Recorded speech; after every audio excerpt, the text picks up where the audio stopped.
Hey guys, I'm back to making some videos. I am recording this right before I go on a work trip to London, which I'm sure you're going to hear all about in another video.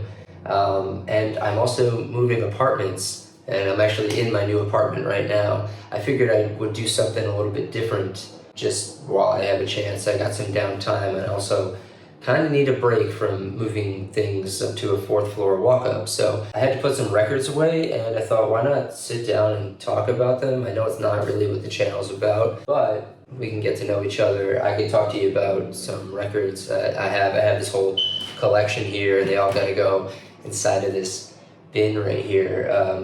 So I'm gonna kind of go through these. I apologize for the beeping smoke detector. They need new batteries. So I'm gonna go through these records, talk about why I like them, why I have them, maybe give some insight into the photographers who made the album covers. A lot of these records are from the 70s or the 80s, and they have some pretty interesting stories as to the album covers. So without further ado, let's get into it. Okay, so first we have two records by one of my favorite artists of all time, Tom Waits. We've got Closing Time, and we have The Heart of Saturday Night. This was way before Tom Waits became like the avant-garde artist that he kind of became in the like late 80s and 90s. This was back when he was like doing his crooner thing where he's playing the piano, and I absolutely love it. He's a genius, he's a poet, I think he's an amazing singer. My girlfriend does not think so. Up next, I've got Vessel by 21 Pilots. This was an incredibly important and sort of like monumental album when I was in high school. I think everyone that I knew heard car radio, and it just instantly became their whole personality. They got the balaclavas and they got all depressed and whatever. I haven't gone back to this record in a long time, so I don't know how much I feel like it would hold up. But my memories are very fond, and I love this record. I'm glad that I own it on vinyl. Up next, we've got Rude Boys Bar Rock by Steady Hands. The frontman for Steady Hands is the drummer of a band called Modern Baseball, which we're actually going to hear a lot more about later. But I really love this band. They have this kind of like bar rock, pub rock sort of feel to them. And I saw them live. I think that's actually probably where I got this record, I want to say. I saw them live at this really, really small venue here in Brooklyn. They've just got songs that you feel like you could belt at the top of your lungs, just like beer in hand at a bar somewhere, and definitely check them out. I actually think they just released a new album this year, so definitely check that out. Up next, we have the Graduate soundtrack by Simon and Garfunkel. Everyone out there is probably aware of Mrs. Robinson, and if you know this song, you're most likely aware that it comes from this movie.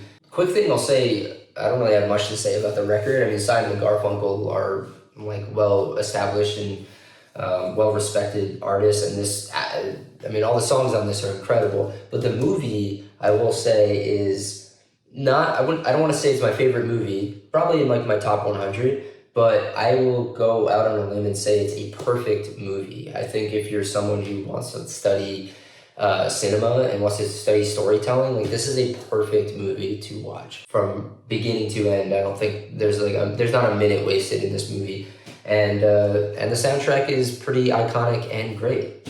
Up next, we have 3 records and then an EP by one of my favorite bands working and out right now. It's a band called Slaughter Beach Dog. Let me see if I can hold all 3 of these up. The EP that I have is called Motocycle.jpeg, which has some of my favorite songs, and some of their most popular songs, like 104 Degrees, is incredible. Building the Ark, incredible. So the frontman of Slaughter Beach Dog is a man named Jake Ewald, who is one of the lead singers of that other band I was talking about, Modern Baseball. And he is, I would say, one of the best songwriters working today. And as the band has evolved, they've kind of switched their sound up a little bit, and you can see all these different influences just seeping into and out of Jake Ewald. Like their first record, Welcome, right here, has much more of like a pop punk or some like a punkier, rockier sound. And then when we get over to their next record, Birdie, right here, You could hear them going into a more of a sort of singer-songwriter, folkier sort of sound. And then you get their next one, or there was one in between, which I don't have on vinyl, but then you have At the Moon Base. I don't even really know what to compare it to, but it's got this like more of like a lounge music sort of feel to it. And this album was I think a surprise release on Christmas Day of 2020, and I immediately bought it. I immediately bought it on vinyl, and I immediately listened to it and fell in love. So please do what you can. Listen to Slaughter Beach Dog. Okay, up next we have The New Abnormal by The Strokes. I mean, at this rate, who doesn't already love The Strokes? I mean, Is This It is one of the, and Room on Fire are one of the, like, two of the best albums of the 2000s, and The Strokes were just massive when they came onto the scene. And, you know, I always sort of listened to them in passing, and then when I got older, I got more into music and more into, like, actually doing research into the bands that I like. And then, coincidentally, the New Abnormal comes out, and I think a lot of rock bands, when they kind of release music later in their career, it doesn't have the same punch as some of their earlier stuff. But this fucking album is just as good as Is This It or Room on Fire or any of, you know, The Strokes' earlier work. It's just incredible. Up next, we have a comedy album, which is Wild and Crazy Guy by Steve Martin. I was a huge Steve Martin fan when I was a kid. I saw him in Pink Panther, and I thought he was hilarious in that when I was like 10 years old. I probably haven't actually listened to this whole thing front to back, and I should. Maybe I'll do that after this video. But yeah, I don't know. I bought it because I was a big Steve Martin fan, and I don't have any other comedy records, so I figured we'll give this one a shot. Also, I mean, check that out. Yeah. Up next, we've got Tripping Up the Stairs by Spirit of the West. And I have nothing to say about this record because I don't think I've actually listened to this record, so I'm gonna go ahead and put it in the box.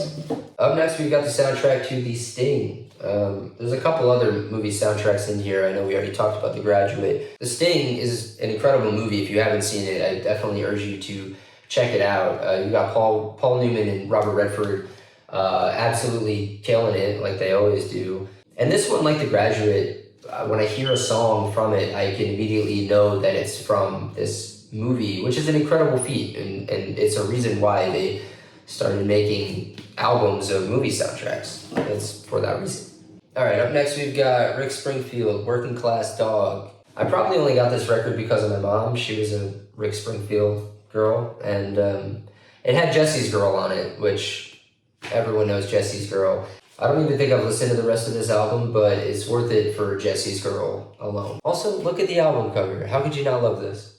All right, up next I have 3 records by the Poussette Dart Band.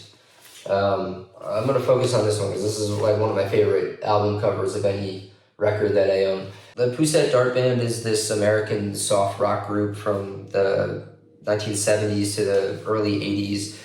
And the lead singer was this guy named John Poussette Dart, who may have some relation to the abstract expressionist artist Richard Poussette Dart, but you may want to fact check that.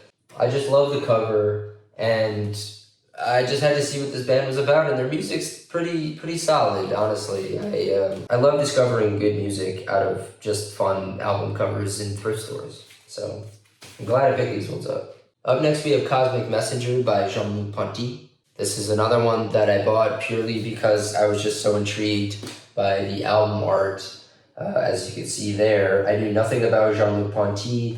I still don't really know much about Jean-Luc Ponty other than he is a French jazz fusion artist. And I like putting this record on when I'm doing work, whether I'm writing or editing or something. It's just, it's got a real fun groove to it. And you should all check it out because it's pretty good. All right, this one's kind of a fun one. It's a record by this band called Graham Parker and the Rumor, and it's a live album called The Parkerilla. And they're sort of a pub rock rhythm and blues band, and there's a lot of really fun songs on here. I haven't listened to it in a while. Look at that, check that out. And I read that in 1991, Rolling Stone ranked this as number 64 of the greatest album covers of all time. Oh, so check this out. When you unfold it, it's just a full guy dressed up as some sort of like werewolf. The cover photo was taken by this British photographer named Brian Griffin, who shot a lot of pop musicians in the 80s. And he was actually named Photographer of the Decade by The Guardian in 1989. He took photos of people like Depeche Mode, REM, Iggy Pop, like Ringo Starr, Peter Gabriel. He was a pretty well known in the, I guess, pop music photography scene. Up next, we have the best of Otis Redding. This is an album that my girlfriend Harley got me for Christmas, I think the first year that we were dating. And I think the only reason she got it for me was because I was obsessed with the song I've Got Dreams to Remember. I don't know why. I remember hearing that song in the finale of the show The Leftovers, and I think that's probably why. I remember watching The Leftovers in lockdown of 2020 and just becoming obsessed with that song, and it's an amazing song. And so she remembered that, and so she got me this record for Christmas. And I mean, he's Otis Redding. He's a genius. All right, up next we've got the Unahan mixtape by a band called Oso Oso. I went to school in Long Island, and Oso Oso is from Long Island. I saw these guys play a lot at a lot of house shows that I would go to. And these guys really blew up. I mean, the Unahan mixtape and then the record that came out after this, and then their most recent record they were named Best New Music on Pitchfork. I mean, they're having a moment, and I think they're going to continue having a moment. I would not be surprised if more and more people become aware of Oso Oso in the next few years. Up next, we've got Nilsson Schmilsson by Harry Nilsson. Came out in 1971. In 2006, it was ranked number 84 on Pitchfork's top 100 albums in the 1970s. The first song on here, Gotta Get Up, is so much fun, and it should honestly be my alarm tone, although my girlfriend would probably kill me. I believe I heard this a while ago, and I may be misremembering, but I remember hearing the Beatles actually named Harry Nilsson as their favorite American artist. I don't know if that's true, but I love this record. I love Harry Nilsson. Definitely go listen to it. Up next, we have the incomparable In the Airplane Over the Sea by Neutral Milk Hotel. I almost feel like I shouldn't have to say anything about this record. The thing I will say is that it's my favorite album of all time, and it should be your favorite album of all time. It really is an incredible album, and those of you who know this record know how special it is. I mean, it was released in 99? It was released in the late 90s, but it sounds so timeless. This record sounds like it could have come out in the 1940s or anywhere in between. It sounds like it could have come out today. That's how amazing it is. And Jeff Mangum, who is the lead singer and the brains of the operation, just crafted an incredible album, and the lyrics are forever insightful, forever sort of enigmatic, and he's such an enigmatic figure. I don't know, I can go on all day talking about this record, but I have so many more to talk about, and you should just listen to it. It's my favorite album of all time. Like, I feel positive on that. Like, it's definitive. I don't even know what my number 2 is. This takes the first and second spot. That's how good this record is. Okay, up next I've got 2 records by a band called Me Without You. This one is called, it's just Untitled. That's what this one is. And then this one's got a really long title. It's called It's All Crazy, It's All False, It's a Dream, It's All Right. And some people who know this band are probably like, why are those the 2 records that you like? Because they're like I don't want to say screamo band, but they're definitely like a way more aggressive, sort of hardcore punk-ish band. And they've got like some really hardcore records, and these 2 are 2 of their more subdued records. Actually, I mean, It's All Crazy is just straight up a folk record. It's basically just all guitars and pianos and whatnot. And Untitled is a little bit more of a rocking sound, but it's still a little bit more subdued, less screamy than their other stuff.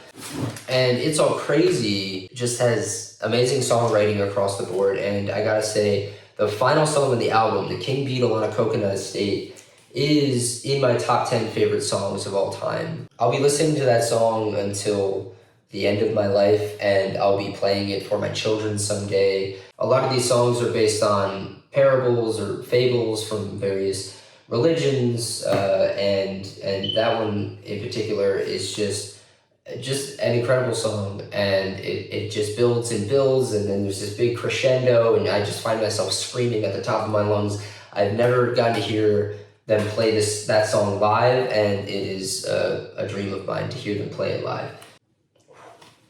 Oh man, I'm getting tired. Ugh. Okay, so I told you we would talk about him, but Modern Baseball was, and still is to some degree, one of my favorite bands of all time.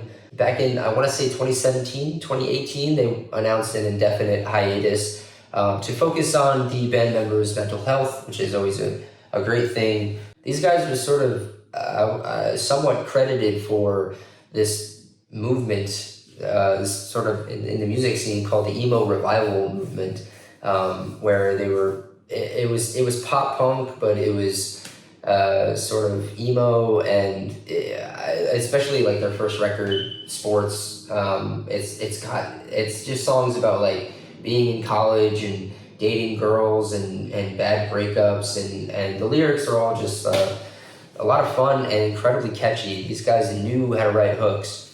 And their final album, Holy Ghost, like really kind of took a lot of people by surprise, because it was a lot more introspective, it was a lot more mature. Like you saw these college kids just kind of like grow up and start writing songs from a different perspective that weren't about girls and weren't about parties.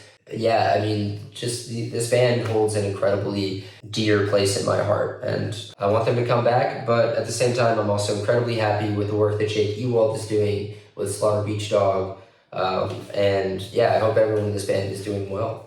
Alright, here we have another movie soundtrack for a film called Mondo Cane, which is an Italian documentary that came out in 1962, and I don't know much about it. I've listened to the record, I've never seen the movie, but from what I understand, it was sort of made as like a display of like shocking content of like other cultures, and it wasn't really so much a documentary as it was just sort of like a random kaleidoscopic display of these cultures and the shocking things about them. And I don't really know much more about it other than that. And I do know about this record. There's this song, it says it on here. It says, included in this album is the hit song More, which I've heard on this record, and I don't think I recognize it. But that song, which was on this soundtrack for this documentary, won a Grammy and was nominated for an Academy Award for Best Original Song, and has been covered by Frank Sinatra, Roy Orbison, and Andy Williams. So do with that information what you will. Up next, we've got This Old Dog by Mac DeMarco. Mac DeMarco, kind of known to be kind of a goofy guy on stage, but I've always really admired his songwriting, and his lyrics are great. And this album has my favorite Mac DeMarco lyrics on it, because it's a much more mature Mac DeMarco. I mean, he's talking about his relationship with his dad, and or maybe the lack thereof. And I really love this album. A lot of great songs on it that just stay stuck in your head. I'll show you the inside of it. Check that out. There he is, looking kind of creepy. Up next, more angsty shit. We've got Rooms of the House by La Dispute. They're, I guess I would call them a hardcore punk band. Also part of this sort of emo revival scene that was going on. I haven't listened to this band or this record in a long time. Also, just to bring this back to it being a photography channel, but we've got some sort of TLR and we've got a Canon SLR on the back of the cover. This is still a photography channel. Up next, we've got this record called I Love Paris. I don't know much about it. yeah, let's see. I'll read a bit of the back to you. Michel Legrand, the brilliant French arranger-conductor, and his Paris orchestra imaginatively fused these songs of France and America into a single long-playing melody, a record of Paris snapshots as seen by the French eye and as seen by the American. So, yeah. Up next, I've got the album Bubblegum by Kevin Devine and the Goddamn Band. Love this record. Saw him live, got it signed. Thank you, Kevin, if you're watching. I know you're not. Up next, I've got this record, Motion by KGB. And there is virtually zero information about this band or this record online. I can't seem to find out much about it other than that it came out in 1976. And some of the members were other musicians in other bands. I think there's this guy named Ray Kennedy who's in this, who was a solo musician who made some music for a Brian De Palma movie called Phantom of the Paradise. Or it's a weird tangent to go on, but these guys are like a pop rock, blues rock, funk rock. I don't know. It's just like a 70s rock band. But I don't think you can find this on streaming, which makes it a little bit more special in my mind. So I've got it, and I can hear it, but you can't. So up next, I've got two records by Johnny Cash. We got Get Rhythm and At Folsom Prison. Johnny Cash was monumental to my upbringing. I was obsessed with Johnny Cash. I listened and learned the words to all of his records before I even entered high school. I was absolutely obsessed. And At Folsom Prison, just an absolute goddamn classic. Up next, we've got Worry by Jeff Rosenstock. Jeff Rosenstock is one of my favorite artists working today. This was my favorite record of 2016. Absolutely mind-blowingly incredible lyrics, incredibly poignant, and about a lot of like modern day anxieties that Jeff Rosenstock has. This album got a lot of praise when it came out, and rightfully so. And bringing it back to cameras, if anyone can tell me what kind of camera that guy's holding on the album cover, you'll earn some brownie points. Up next, we've got The Morning After by the J. Giles Band, which came out in 1971, and they are a blues rock band. I've played this record a handful of times just when I'm writing and I need something that's not going to distract me. Check that one out.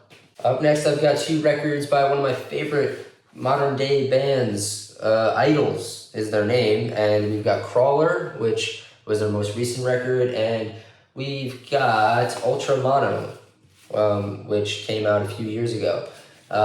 Incredible post-punk band from the UK, and actually Crawler was nominated for a Grammy this year, and rightfully so. They're a band that's probably very quickly climbing up everyone's radar. Check them out. Up next, I've got three records by Herb Alpert and the Tijuana Brass. I urge you all to try to go into any thrift store and not find a Herb Alpert and the Tijuana Brass record or a Barbra Streisand record. I have this game that I play every time. It's called Find Barbara, where you go into a thrift store and you, usually with another person, you go to the record section and you each start rifling through the records, and the first person to find a Barbra Streisand record wins the game, and you're guaranteed to find one every time. I guarantee it. But you're also guaranteed to find a Herb Alpert and the Tijuana Brass record. And why am I have this one, but this is the one that everyone wants to hear me talk about, because this is one of the greatest album covers of all time, and that's not even just me saying that. It's been on any number of lists of greatest album covers, and do I have to explain why? Up next, I've got this record by Howard and Tim's Paid Vacation called Never Met a Girl I Didn't Like. I don't think this record is streaming anywhere, and I don't particularly remember what it sounds like, and there's not a whole lot of information about it online. But I'll put it on when I'm done making this video. So, yeah. But if you can find any information about it, or, you know anything about it, please let me know. I'd love to learn more about these two guys and about this record. You gotta have H2O by Hall & Oates. You just gotta. Up next, we got Breakaway by Art Garfunkel, who's obviously one half of Simon and Garfunkel. This record came out in 1975. This photo was taken by a guy named Norman Seif, who is gonna come up later in this video. And this woman right here, her name is Helena something. I don't know how to pronounce her last name, but her name is Helena. And she was an actress and a photographer herself, actually. And if anyone has any more information about the creation of this album cover, I would love to hear it. My freshman year in college, I discovered the Front Bottoms, and it changed my life forever. I was absolutely obsessed with this band for years. I listened to the records the day that they come out, and I still occasionally go back and listen. It's just sort of, when you grow older, you don't connect with the things that you did in your youth as much as you did when you were that age. And they have a new album coming out in August that I'm excited about. Yeah, I don't know, if you don't know the Front Bottoms, they signed with Fueled by Ramen Records, and I think that was around the time that I was sort of like, I think I may be drifting away from this band. They're signing to the same label as like Panic at the Disco or whatever. But the Front Bottoms still hold an incredibly dear place in my heart. Next up, we've got Elton John's Greatest Hits, and my God, are these greatest hits. I'm just gonna run through the track list. Your Song, Daniel, Honky Cat, Goodbye Yellow Brick Road, Saturday Night's Alright for Fighting, Rocket Man, Benny and the Jets, Don't Let the Sun Go Down on Me, Border Song, and Crocodile Rock. I mean, need I say more? Up next, we've got Crosby, Stills, and Nash, Self-Titled. I remember hearing a story about this album cover where they almost didn't go with it because the names didn't line up with who the people are. Like, this isn't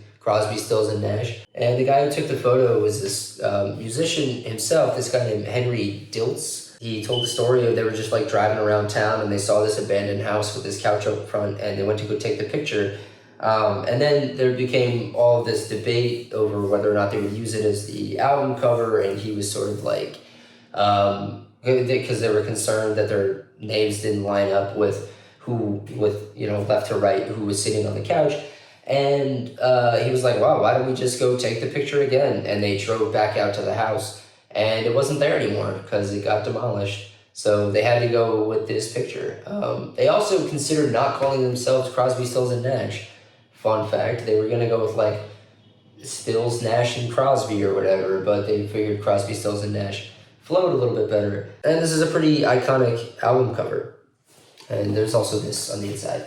Up next, I've got 2 Carly Simon records, starting with her Self-Titled from 1971. Pretty nice album cover right there. But more importantly, I've got Playing Possum by Carly Simon, which is also one of the most iconic album covers of all time. And back to what I was talking about earlier, Norman Seif, who took the album cover for that Art Garfunkel record, also took this photo, and this was during a photo shoot for the record, and Carly Simon was listening to music and drinking wine and was just sort of feeling herself, and they got this candid moment and immediately saw it. And this album cover was pretty controversial. It wasn't too uncommon to see album covers that were slightly erotic or involved women in skimpy clothing or whatever. But those were most of the time records by bands who were all male, and it was sort of male gazy. And this was a record by a woman where she is on the cover and she is provocative, So, but yeah, it's iconic. It's an amazing album cover. She's also sitting there on the back. And Carly Simon, an amazing artist, amazing. Up next, we've got Taking My Time by Bonnie Raitt. Bonnie Raitt, I think, was just nominated for a Grammy this year, which is incredible. This record came out in 1973, and I do love this album cover. I love I don't know, I can't tell if it was candid and she just ended up standing there and they framed it perfectly. And these 2 kids, I don't know if you can see it, but there's like some motion blur because the kids were turning their head to look at her. And there's also like someone walking in the background. Like, I don't know how long she was standing there. How long was she standing there? Up next, we got the Bay City Rollers. I bought this for my mom because she had mentioned that she was a Bay City Rollers fan when she was a kid. This record came out in 1976. She would have been 11 when this record came out. So my mom was listening to the Bay City Rollers when she was a kid, when she was a teenager, and she was in love with these guys. I think they're from Ireland. and they actually have a really fun sound. They're like a boy band from the 70s, and I don't really know what happened to them. I don't know the whole story. There might be a whole story involving the Bay City Rollers, but they have some amazing hits. Oh, I Only Want to Be With You is an amazing song, and they had this song called Saturday Night. Like, I swear to God, put on Saturday Night by Bay City Rollers at a party, just like to see what people think. It'll get the whole fucking place going. All right, these next two might be controversial, but I'm gonna talk about them anyway because they're a band that holds a dear place in my heart, and these records hold a pretty dear place in my heart. But it's the band Brand New, and we've got The Devil and God Are Raging Inside Me, and then their final album, Science Fiction. This record was incredibly important. I got to see them play this entire record front to back at a show with Modern Baseball and the Front Bottoms opening for them. Yeah, I don't know, man. This record is just something special, and people who are fans of Brand New will generally cite this as their favorite record. Let's have a look at the inside. Yeah, I don't know. Check that out. But I would say, and this could be controversial in and of itself, but this is probably my favorite Brand New record. Science Fiction came out at a really... It came out when I was, I think, a senior in college, and I remember exactly the moment when I heard this. It was also a surprise drop. They were sort of doing this viral marketing thing where they sent out these emails to some people with some cryptic messages that led them to a website or whatever. And then they dropped this record at midnight, and I happened to be awake, and I put in my headphones and I listened to it front to back, and like into the morning as the sun was rising and as it was pouring rain outside, and I could just sort of hear the rain trickling outside my window. And as the last song, Batter Up, was playing, and it made me so emotional, I almost started crying listening to this. I'm listening to the final notes, the final seconds of Batter Up, playing my headphones as the rain is coming down outside. You could tell I'm getting emotional just listening, just talking about it. But just like front to back, amazing songs on this record. And yeah, Brand New will always hold a special place in my heart. I don't know how many times I've said that today, but it's always true. Up next, we've got Blue Hawaii by Billy Vaughn and his orchestra. I was writing a screenplay for, just because I'm a writer also. I was writing a screenplay, and I don't remember why, but for some reason, like I was listening to this record while I was writing the screenplay, and I just found myself like getting in such a groove listening to it, and it matched the energy of the screenplay.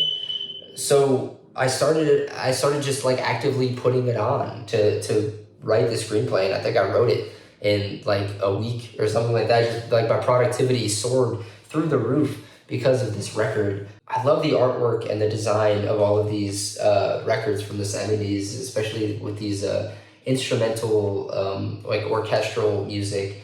They're always just so interesting. I mean, they gotta sell it. I mean, people gotta want to listen to it, and I don't know, like this sold me. I saw it at a thrift store, and I knew I had to get it, and I'm glad that I did. I've got American Football LP1 and LP2. LP1 came out in 99, I want to say, and LP2 came out in 2016. So there was quite a gap in between. There's a third LP also in this series that I don't own on vinyl, but yeah, these guys are math rock gods. They really kind of, when people talk about emo music or like Midwest emo or math rock, I mean, these guys are always in the conversation. I mean, LP1 by American Football, this is iconic. The song Never Meant, you've probably seen it in memes before. I mean, it is just iconic. All right, we have reached the final 3 records, which are by the same person. Like, I'm gonna take my time talking about it because this is an artist who is not just my favorite musician, not just my favorite rapper, is my favorite artist of all time. It is someone that I admire to an incredible degree, and that is A$AP Rock. If you don't know A$AP Rock, he's been a rapper since the 90s. He is the greatest lyricist of all time, in my opinion. And I'm not even talking about rap lyricists. I'm just talking about greatest lyricists. I mean, this guy knows how to write rhymes in a way that I've never heard anyone be able to replicate. There have been plenty of people who have tried to replicate it. He's got such an eclectic vocabulary. He's got such an amazing and immersive storytelling prowess that you don't see in hip hop or in any other genre. And he's just doing it on a whole other level. I've got his record, Spirit World Field Guide, which is his most recent solo album. I've got this record that he made with Blockhead called Garbology.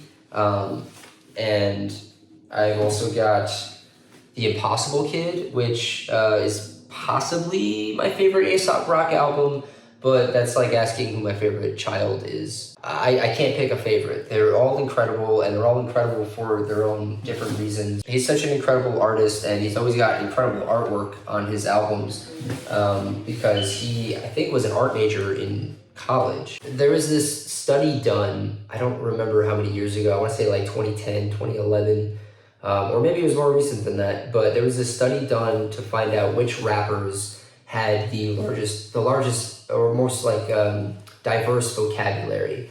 And Aesop Rock far and away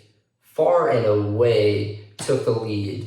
He's someone that I'm inspired by. He's someone that I could listen to, no joke, I could listen to him nonstop for days at a time. I could listen to nothing but Aesop Rock. And he's got such an incredibly large catalog. I mean, I've got 3 records here, but there's so much more music. And you can take a journey from his work in the 90s and just see the evolution of Aesop Rock into the music that he makes today. I feel like if you do it, you won't regret it, because his music is so dissectable. It is, yeah, you can pick it apart with a fine-tooth comb. I listen to Aesop Rock's music from his earlier records, or even from any of these records, and I'm still discovering new things. That's the thing about Aesop Rock, and anyone who's a fan of his will tell you the same thing, that you can never get tired listening to it because you're always discovering something new that you didn't hear the first 5 times you listened to it.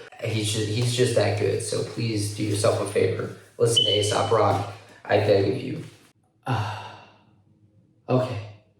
That about does it. I'm going to wrap this video up. This was a long one. This took me a lot longer to film than I was anticipating, but I didn't realize how many records I had or how much I like talking about them. We're going to be back to the same old stuff that I normally do pretty soon. I got to move into this place. I got to sit down and write and record. And yeah, this was a fun little deviation from the stuff I normally do on this channel. I hope you enjoyed it. Let me know which of these records you have, or if you have any other information you'd like to share about them. I like to think it's a pretty eclectic mix of genres and artists, and I'm pretty proud of it. My bin here is pretty full, as you can see, so I don't have a whole lot of room left, so I haven't gotten a whole lot of more vinyl records in a while, but I'm going to be keeping these for a long time. I don't plan on getting rid of any of them. So yeah, let me know if you want any more information about any of these records, or if you have any information about any of these records that I didn't mention in this video. Yeah, I'm going to go probably take a nap, and I'll see you all next time.